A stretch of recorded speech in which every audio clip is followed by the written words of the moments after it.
கோவையில் நடைபெற்ற மாநில அளவிலான சிலம்ப போட்டி.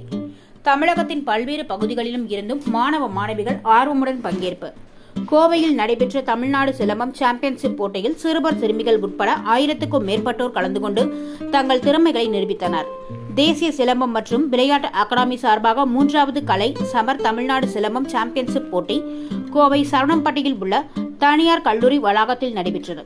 சிலம்பம் தலைமை பயிற்சியாளர் நந்தகுமார் ஒருங்கிணைப்பில் நடைபெற்ற இந்த போட்டியை சிங்காநல்லூர் சட்டமன்ற உறுப்பினர் KR ஜெயராம் போட்டியை துவக்கி வைத்தார்.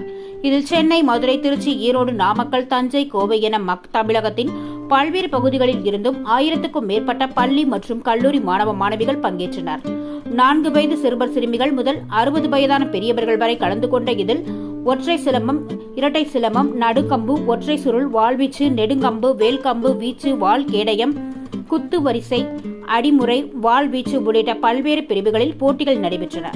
தமிழர் பாரம்பரிய கலைகளை மீட்கும் விதமாக தொடர்ந்து 3வது ஆண்டாக நடைபெற்ற இதில் சிறு குழந்தைகளை மாணவ மாணவிகள் கம்புகளை அசத்தலாக சுழற்றி அங்கு கூடியிருந்த பார்வையாளர்களை வியப்பில் ஆழ்த்தினர்.